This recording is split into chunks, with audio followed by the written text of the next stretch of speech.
Hello friends, welcome to my channel. आज हम discuss करेंगे इंडियन इकोनॉमिक डेवलपमेंट के 5th चैप्टर में से फर्स्ट पार्ट के बारे में, that is India's foreign trade.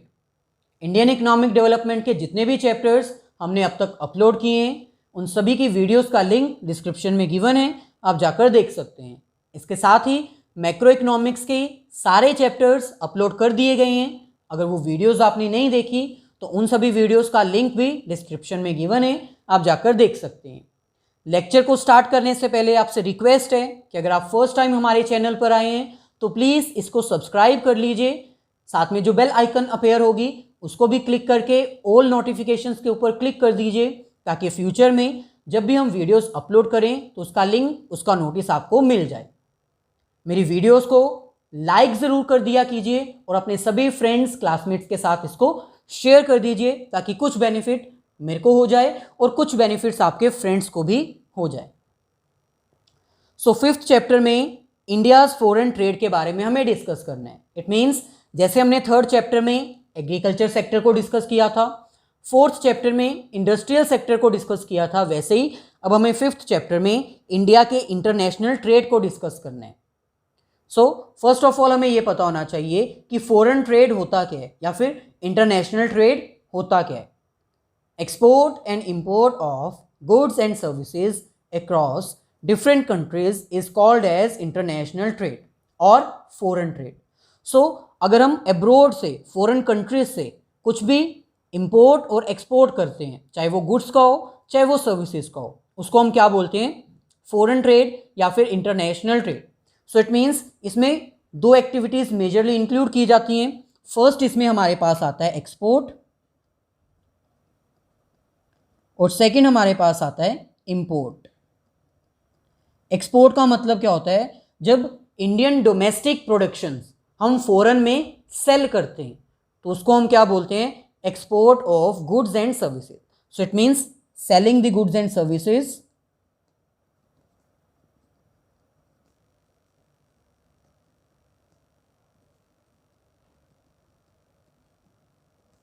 To abroad या फिर फॉरेन कंट्रीज। दूसरी तरफ इंपोर्ट का मतलब क्या होता है? जब हम फॉरेन में बने हुए प्रोडक्ट्स को परचेज करते हैं अपनी बेसिक नीड्स को सेटिस्फाई करने के लिए, देन उसको हम क्या बोलते हैं? इंपोर्ट, यानी purchasing of goods and services from abroad.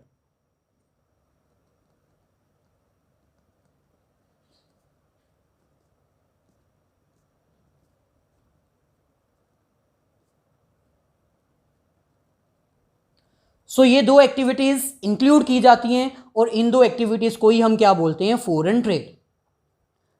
So basically आज हमें इसमें क्या डिस्कस करना है? फर्स्ट ऑफ ऑल हमें ये डिस्कस करना है कि फॉरेन ट्रेड में क्या बेसिकली एक्टिविटीज़ परफॉर्म की जाती है, क्या इसमें ऑब्जर्व किया जाता है। So certain following points have been observed in the context of international trade. International trade को लेकर या फिर फॉरेन ट्रेड्स को लेकर ये कुछ फॉलोइंग पॉइंट्स ऑब्जर्व किए गए हैं जिसको हमें डिस्कस करना है। फर्स्ट हमारे पास आता है international trade is based on specialisation. So ये आपको पता होना चाहिए, इंटरनेशनल ट्रेड तभी पॉसिबल हो सकता है अगर एक कंट्री एक पर्टिकुलर प्रोडक्ट में, गुड्स में स्पेशलाइज्ड है। क्योंकि मान लो अगर अमेरिका एक पर्टिकुलर प्रोडक्ट में, एक पर्टिकुलर फील्ड में स्पेशलाइज्ड है, तभी सभी कंट्रीज उस कंट्री से इंपोर्ट करेंगे, अदरवाइज वो तो इंपोर्ट करेंगे ही नहीं। मान लीजिए इंडिया में भी क्लोथ मैन्युफैक्चर होते हैं, वो तो होते ही हैं, यूएस में भी क्लोथ मैन्युफैक्चर होते हैं। स्पेशलाइज्ड जो पर्सन होगा वहाँ से लोग इंपोर्ट करना पसंद करेंगे। सो अगर इंडिया बेस्ट है अपनी क्लोथ मैन्युफैक्चरिंग में तो इंडिया से इंपोर्ट किया जाएगा, अदरवाइज वो यूएस से करेंगे। It means international trade totally किसके ऊपर बेस्ड होता है? स्पेशलाइजेशन के ऊपर।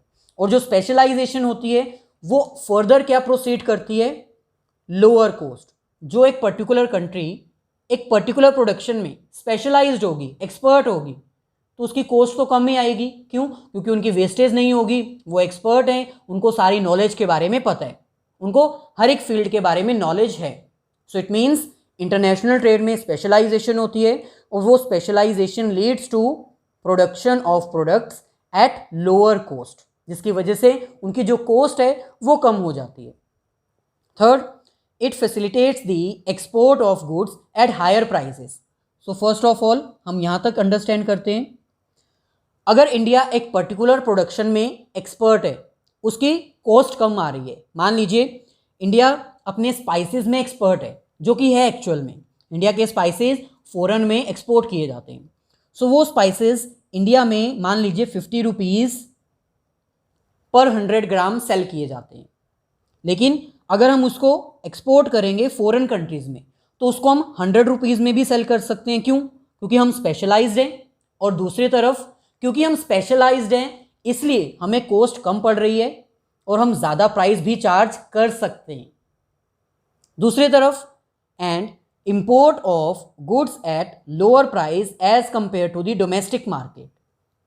अगर एक पर्टिकुलर कंट्री किसी पर्टिकुलर प्रोडक्ट में एक्सपर्ट है, स्पेशलाइज्ड है, तो अगर हम उससे इंपोर्ट करते हैं तो डोमेस्टिक मार्केट के कंपैरिजन में हमें कम प्राइजेस पर वो अवेलेबल हो जाएगा। फॉर एग्जांपल, इंडिया जो है वो मान लीजिए कि कैपिटल प्रोडक्शन में एक्सपर्ट नहीं है, यानी वो कैपिटल गुड्स ज़्यादा एक्सपर्टली मैन्युफैक्चर नहीं कर सकता। अब क्योंकि वो एक्सपर्ट नहीं है, उनकी प्रोडक्शन में वेस्टेज होगी, जिसकी वजह से उनकी कॉस्ट हाई हो जाएगी। मान लीजिए उनकी जो कॉस्ट है वो 1 लाख हो जाती है। अब दूसरी तरफ हम बात करें यूएसए की, अमेरिका की, तो वो एक्सपर्ट हैं कैपिटलाइज्ड प्रोडक्शन में, उनकी वेस्टेज नहीं होती, जिसकी वजह से उनकी प्रोडक्ट का प्राइस इंटरनेशनल मार्केट में कितना आता है? 90,000। इन दैट केस अगर हम डोमेस्टिक मार्केट से परचेज करते हैं तो कॉस्ट हमें पड़ेगी 1 लाख, वहीं पर अगर हम फॉरेन से करते हैं तो वो हो जाएगी 90,000। ऑल्दो इसमें इंपोर्ट ड्यूटी या एक्स्ट्रा चार्जेस ऐड किए जाते हैं, वो भी ऐड करने के बाद हम मान लेते हैं कि ये 95 की पड़ती है। इवन देन जो हम इंपोर्ट करेंगे वो लो प्राइस पे होगा। सो आई होप ये 3 पॉइंट्स आपने ऑब्जर्व कर लिए होंगे। इंटरनेशनल ट्रेड बेस्ड होता है स्पेशलाइजेशन पर, स्पेशलाइजेशन से प्रोडक्शन की कॉस्ट कम हो जाती है, और कॉस्ट कम होने की वजह से मार्केट में अगर हम उसको एक्सपोर्ट करना चाहते हैं, सेल करना चाहते हैं किसी दूसरी कंट्री को, तो हम ज़्यादा प्राइस चार्ज कर सकते हैं। और दूसरी तरफ अगर हम इंपोर्ट करना चाहते हैं तो डोमेस्टिक मार्केट के प्राइस के कंपैरिजन में हमें वर्ल्ड कंट्रीज़ जो हैं लोअर प्राइस पे वो प्रोडक्ट अवेल करवा सकते हैं, क्योंकि वो स्पेशलाइज्ड हैं। फोर्थ हमारे पास आता है international trade increases the size of the market and also increases the opportunities of investment. So ये सिंपल है, अगर इंटरनेशनल ट्रेड को हम प्रायोरिटी देते हैं, फॉरेन ब्रांड्स को इंडिया में एंटर करने देते हैं, तो यहाँ पर इन्वेस्टमेंट अपॉर्चुनिटीज़ इंक्रीज होंगी, जिसकी वजह से मार्केट का साइज इंक्रीज होगा, कंपटीशन इंक्रीज होगा, एम्प्लॉयमेंट अपॉर्चुनिटीज़ भी क्रिएट होंगी। देन नेक्स्ट हमारे पास आता है all this leads to increase in the growth rate of a country. So ये सब चीज़ें किस में हेल्प करती हैं? ओवरऑल किसी भी कंट्री की ग्रोथ रेट को इंप्रूव करने के लिए। सो नेक्स्ट हमारे पास आता है India's foreign trade at the time of independence. It means अब हमें ये डिस्कस करना है कि इंडिया का international trade on the eve of independence कैसा था। सो इसको हम ऑलरेडी डिटेल में डिस्कस कर चुके हैं कि ब्रिटिश गवर्नमेंट से पहले इंडिया अपने हैंडीक्राफ्ट्स के लिए, small scale industries, cottage industries और सिल्क प्रोडक्ट्स के लिए वर्ल्ड फेमस था। लेकिन ब्रिटिश गवर्नमेंट के आने के बाद जब कॉलोनियल रूल अप्लाई किया गया तो ब्रिटिश गवर्नमेंट ने हमारे हैंडीक्राफ्ट्स को डिस्ट्रॉय कर दिया, वर्ल्ड फेमस जो हमारी इंडस्ट्रीज थी उसको डिस्ट्रॉय कर दिया। कैसे? उन्होंने हमारे जो प्रोडक्ट्स थे उसके ऊपर इतना ज़्यादा टैक्स अप्लाई कर दिया कि फ़ॉरेन में कोई भी कंज्यूमर उसको कंज्यूम ही नहीं करता था, क्योंकि वो इतने एक्सपेंसिव हो चुके थे। दूसरी तरफ इंडिया का जो रॉ मटेरियल था वो एक्सपोर्ट करते थे अपनी कंट्री में यानी ब्रिटेन में, फिर उस रॉ मटेरियल को यूज़ करते थे फिनिश गुड्स बनाने के लिए, और फिनिश गुड्स को दोबारा से इंडिया में इंपोर्ट कर देते थे ताकि इंडिया की डोमेस्टिक मार्केट को भी डिस्ट्रॉय किया जा सके और इंडिया की मार्केट में इंडिया के प्रोडक्ट ना सेल लो। किसके प्रोडक्ट सेल लो? ब्रिटेन के, ताकि ब्रिटेन की इंडस्ट्रीज़ को प्रॉफिट हो सके। सो ओवरऑल हम ये कह सकते हैं कि इंडिया का फॉरेन ट्रेड जो है वो डिस्ट्रॉय हो चुका था अंडर ब्रिटिश गवर्नमेंट। इंडिया का इंटरनेशनल ट्रेड एक्सप्लॉइट हो चुका था और डोमेस्टिक ट्रेड भी एक्सप्लॉइट कर दिया था। सो इसके बारे में अब हमें कुछ पॉइंट्स रीड आउट कर लेने हैं। फर्स्ट हमें कह रहे हैं Indian economy was exploited by British government through colonial rule. So British government ने कॉलोनियल रूल अप्लाई करके इंडियन इकोनॉमी को एक्सप्लॉइट किया था। अब इंडियन इकोनॉमी को एक्सप्लॉइट किया था, इट मीन्स एग्रीकल्चर को भी, इंडस्ट्री को भी और फॉरेन ट्रेड को भी एक्सप्लॉइट किया था। British government was using our natural resources as raw material for their own industries. यहाँ पर हमें कह रहे हैं कि ब्रिटिश गवर्नमेंट क्या करती थी, हमारे जो नेचुरल रिसोर्सेज होते थे, रॉ मटेरियल्स, उनको एक्सपोर्ट करती थी अपनी कंट्रीज़ में, यूज़ करती थी चीप प्राइजेस पर, और दोबारा से उन्हीं रॉ मटेरियल से बने हुए फिनिश गुड्स इंडिया में इंपोर्ट कर देती थी, ताकि इंडिया में इंडियन प्रोडक्ट सेल ना हो, फॉरेन प्रोडक्ट्स जो ब्रिटेन के प्रोडक्ट्स हैं वो सेल ना हो। देन थर्ड हमें कह रहे हैं British government also import their finish goods to sell in India for using India as a market of British products. So ये भी अभी हम डिस्कस कर चुके हैं। ब्रिटिश गवर्नमेंट क्या करती थी, इंडिया से जो एक्सपोर्ट किए होते थे रॉ मटेरियल्स उनको यूज़ करती थी, उनको यूज़ करने के बाद फिनिश गुड्स इंडिया में इंपोर्ट कर देती थी, ताकि वो इंडियन मार्केट को यूज़ कर सके एज अ ब्रिटिश प्रोडक्ट्स, अपने ब्रिटिश प्रोडक्ट्स को सेल करने के लिए इंडियन मार्केट को यूज़ कर सके। फोर्थ हमारे पास है decay of Indian handicraft and small scale industries. British government ने हमारे हैंडीक्राफ्ट्स को, स्मॉल स्केल इंडस्ट्रीज को डिस्ट्रॉय कर दिया था। India was having favourable balance of trade but that is for the benefit of British government only. So ये भी हम प्रीवियस वीडियोस में डिस्कस कर चुके हैं कि इंडिया का जो बैलेंस ऑफ ट्रेड था वो पॉजिटिव था।